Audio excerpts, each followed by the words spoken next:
Okay, it's finally time.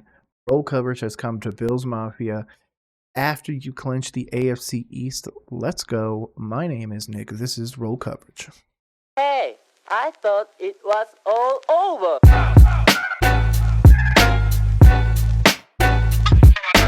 Yep, here we go. Sean McDermott. He finally clinched the AFC East. I mean, I say finally, but you guys definitely deserved it. I have not been the biggest Josh Allen fan, but you know what? He did it. Let's see what he does in the playoffs. But first, Mr. McDermott. 4 years in a row. Man, incredible, amazing. Just glory to God. I want to start there first. None of this is possible without him, and then Terry and Kim. Incredible ownership, incredible support. I think people give or don't give Buffalo enough credit for the people there in our community, number one, and then also inside of our building, starting with Terry and Kim. I know I'm biased, I've said this before, but I think they're the best owners in the league in just a short amount of time. So their support, the way they care for us, the way they care for the players, just incredible. So great win, extremely proud of the staff, the players, the staff at home who's not here with us.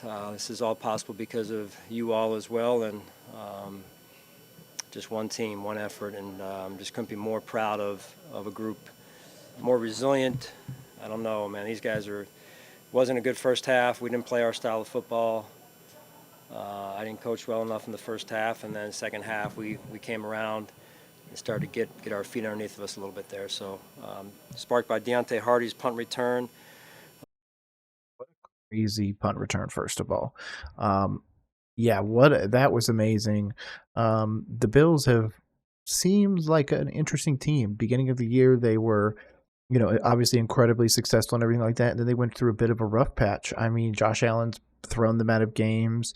There's been some situations where I just personally don't trust Josh Allen, just in general. I also don't appreciate that there was a big MVP push for him when he was vulturing touchdowns, especially rushing touchdowns. You look at like Lamar Jackson or some of those other guys where they're literally giving the ball up on the one, where, yeah, they could push it across, but no, man, give it to Gus Edwards, give it to somebody else. The true strength of what I thought this Bills team had was the run game, to be honest with you. I don't trust Gabe Davis. Diggs clearly doesn't want to be with Allen anymore. And yeah, the ownership has a really interesting decision moving forward. I think that Diggs will be shopped. I think that they're going to try and bring in somebody else. It'd be really interesting for them to go out and trade Diggs to the Vikings and make a Jay Jettas trade happen, bring him up there, and then do that whole thing.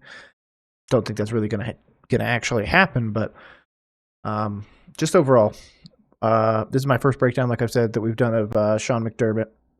He's a really interesting coach. I like him. I think that he has the potential to win quite a bit. I just don't know if it's in Buffalo, to be honest with you. I think he'll end up with another team here soon. I don't think it's going to be this year, obviously. But Sean will end up on a different team, or Allen will end up on a different team. I just don't think they can win together. But regardless, actually commenting on what he was saying, talking about the ownership and being behind the people. Yeah, man, if you're willing to go out there and be a part of Bills Mafia and, break tables and do all the crazy antics that they do, man, you have to be truly ingrained and loving that organization. The owners clearly do. They're investing in the future of the team, and it's really paying off. I don't think that they're going to be able to win anything postseason wise. They might be able to win a playoff game or two, but the Bills will not be returning to the Super Bowl this year. I do believe it's going to be a Ravens-Niners if I was going to pick. But special teams were on it tonight, which was good to see. And then Josh and his leadership, and you could just tell his will to win. He was not going to be denied, and that's who he is. And then the defense really stood up in the second half, made some adjustments, and those guys, they came back and reset in the second half. And then the big takeaway at the end by T-Rap, great play. You showed a lot of. So the thing that we've seen so far is we are already almost 2 minutes into this just shy of 7.5-minute press conference. So that tells me that the Buffalo media lets him talk. We've seen in some other breakdowns where the media interjects. They want to get these questions in and everything like that, but they were really allowed him to do that long breath answer. That's what we're looking for. I want him to be able to speak freely and everything. So again, since this is the first one, not going to give him a grade, not going to do anything too crazy like that. But I will obviously continue to look at the body language, his mannerisms, how quickly he's responding. If he's responding too quickly, it means he already has a predetermined answer. But if he responds too late, some people will knock him because he can't process quickly enough. So confidence in the offense, being aggressive to try to keep the ball. What's it like in those circumstances, even it's like 4th and short and you want to maintain the ball? And what was your thinking there? Yeah, just be aggressive. Be aggressive, and every situation is different, right? Just wanted to be aggressive. They're a high-scoring offense. We were having a hard time stopping them in the first half there, and again, putting the ball in Josh's hands. But even in that last one, you're in. Just again, I'm not a Josh Allen guy. Never have been. I personally am of the assumption that if the Bills could somehow broker a trade Allen for Herbert, I think Herbert could bring you guys to a Super Bowl the first year.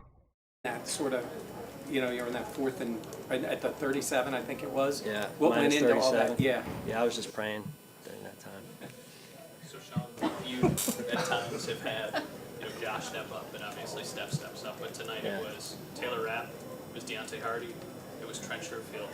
For your team to have those guys be some of the difference makers, what does that mean? Well, I think it speaks volumes of those guys and who they are, their DNA. They're not household names, and they haven't been all season, but they continue to work, and they're ready to go when their number's called, and that's been true all season long. And that's how you win. I mean, it's not always I should say it this way, the MVP is not always the star, right? And people want that to be, and Josh is a lot. But the MVP is sometimes hidden in the locker room somewhere, and it's been a different person just about every week. How important is it to have a guy like Dane Jackson that's had so many? Yeah, overall, this team really had some people show up in their Miami win. I also thought Miami kind of threw themselves out of that game a little bit. Mike McDaniel's going to take a lot of blame for that. But overall, I thought the game was really good. It really is going to help momentum moving forwards. But like I said, I just think that Josh Allen is very hero ball-y, and it's tough. Absolutely. It's tough to commit to somebody like that. It's tough to commit to a quarterback that needs to be the winner of the game and can't just allow somebody else to do that. We've seen that, obviously, with the whole Diggs controversy, in my opinion. So Years in your defense, Russell goes down, Tyreek Hill's out there. This offense is what you said it is. He comes out and plays well. That's why he's Dane Jackson. I think when first time we played Miami, Dane went in midway through the game, or somewhere thereabouts. I think it was when Trey went down, perhaps, or maybe CB. I couldn't remember, but that's why Dane is who he is. I love him. He's so blue collar. He's such a team guy. He's never gotten in a bad way when he hasn't been out there playing. Again, those players are the players that make teams, and that's where the strength comes from. Resourcefulness, I like his answers. He's given it to us nice and easy. He's being a little bit in depth without obviously giving away too much, which was what all these coaches are going to do. But again, I really like McDermott overall. I've liked him for a few years. I think he's got a great future in the league, and you're seeing that in this press conference. So. and even deeper tonight, Coach, because, you've got Balin Spector on the field playing important rundowns, trying to stop that run front. Has not had a lot of time on the field on defense. And then Ryan Vandermark on the game-winning touchdown drives playing left tackle. Was Ryan out there? No, I'm just kidding. Yeah. No, it's, again, credit the players, credit the coaches having those players ready. And it doesn't happen like that everywhere. So you always have to, especially this time of year, you never know who's going to be out there playing for you. And they've got to be ready, which is in part the players' responsibility as well as then the position coaches' responsibility. So those coaches continue to show that they're getting those players ready. And then they're paying attention as well on their own, right? And when you're not able to get all the reps, but you're paying attention, so when your number's card, you got to be ready to go. Good. Yeah, that's to be honest, what you should be doing. You should be trusting your coaches. You should be trusting your players. Your players should want more. So obviously, he's given us everything we're looking for in these breakdowns.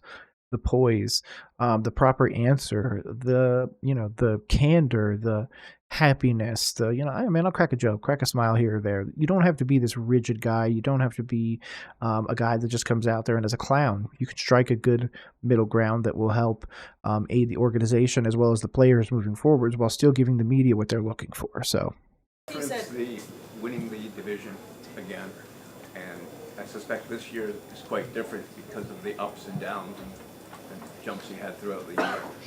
How different does this feel than the other ones? Yeah, no season is, at least seasons that I've been through in the NFL, is clean, right? You never ridden, well, there's been 2 where we've been almost perfect, but even those seasons, you feel like sometimes after wins, you feel like you've lost just because it's so hard to win in this league. And I just think, you've got to really enjoy the wins and then get back to work like we've got to do this, like we've got to do when we land. So, Sean, they really do. They have to put in work. They have to get ready for this weekend. I know it's not too crazy, but I do think we will get a Chiefs-Bills rematch. That's what it's looking like. I think it's the Chiefs have to play the Steelers or vice versa. Bills might have to play the Steelers. Or I'm sorry, somebody's playing the Texans. I was just looking at this. Anyways, it's going to be Bills-Chiefs most likely. If it's Bills-Texans or something like that, that would be absolutely crazy. But yeah, it's over, man. I just need you to go in there. If you, for some crazy way, beat Baltimore, though, and you guys go to a Super Bowl, please win it. I do not want it to be a continued Buffalo Bills, as they have the history of 4 straight Super Bowls with 4 straight Super Bowl losses. you said your 4th consecutive division title now. I mean, after you guys went into the bye week at 6-6, what was the message to this team, to be able to go on a 5-game run like you just did? Hey, just shout out at that point. I took the bet. I thought it would be so easy. I ended up sweating it there at the end.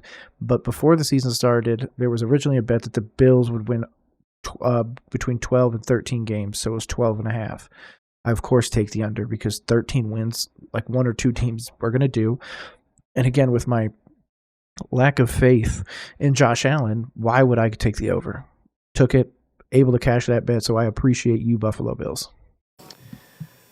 Well, I think the messaging overall was we're close.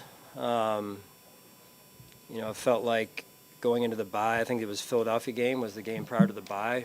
They hit a 59-yard field goal there at the end, and end of regulation, that is. And so it was a play here, a play there, and it's just really just stick with it, get away, had the players get away and get some rest and catch their breath a little bit. And we had been, on the road, primetime games. We had been to London, back, no bye until later, and that was a hard stretch there just to keep your endurance and your strength within that. And so the players were able to get a little bit of a rest right there, which was good. And they came back, led by Josh, and they were very intent on getting this thing done.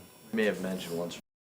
Did, man. You guys did. I was one of those people. I will take it on the chin. I did not believe that you guys would even make the playoffs. I thought you'd be one of those teams at 10 wins that just barely, misses it, the wild card. I thought that this might finally be the turnaround that the Jets were going to have, obviously, which most people believed. Nobody expected the Rodgers injury. And, of course, I expected the Dolphins to come out, really firing on all cylinders. And to be honest, I really expected the Patriots to get up to like 7-8 wins. But they weren't able to get that together. So, yep, Buffalo, 4 years in a row, you absolutely deserve the congratulations. You guys have worked so effing hard. You just heard him talking about endurance and everything like that. So that's something I gotta give props to the players, man. I can't believe what you guys do, the rigorous schedule and everything. Just to be able to get through the season healthy is crazy. But what you guys have done and the comeback after that little bit of a slide is great. So congrats, guys. Twice about Stefon Diggs not being involved in the offense the last few weeks, but seeing him out there, getting him going, knowing that it's the postseason now. As soon as he said Diggs and he made that little face, personally, I'm reading that as, it's something. The Diggs thing is something. It's not nothing. Like, let's go back a little bit. The Diggs thing is something. You don't smile like that if it's not something. So I'm going to go back and give him a second. On getting this thing done. May have mentioned once or twice about Stefon Diggs not being involved Say, look at that. Stefon Diggs not being involved. in the offense last few weeks, but seeing him out there, getting him going, knowing that it's the postseason now, how important is that to the offense? Well, you could feel his vibe. You could feel the vibe of the offense out there, just a different energy. And, again, the ball finds you. And Josh was doing a good job of looked like to me, going through his progression. And he was playing the position at a high level. And he's as good as there is when he does that. Anything on the injuries, Sean, that you know yet? Like we're No, I've not checked with Nate yet. All right. Okay, that is the end of the press conference. Let's bring it back. My name is Nick. This has been Real Coverage, where I do breakdowns like this on the regular. Make sure to subscribe to the socials below. If your team hasn't been added yet, make sure to drop it down in the comments. I'm trying to get to as many as I can. But just in case I don't see you, peace.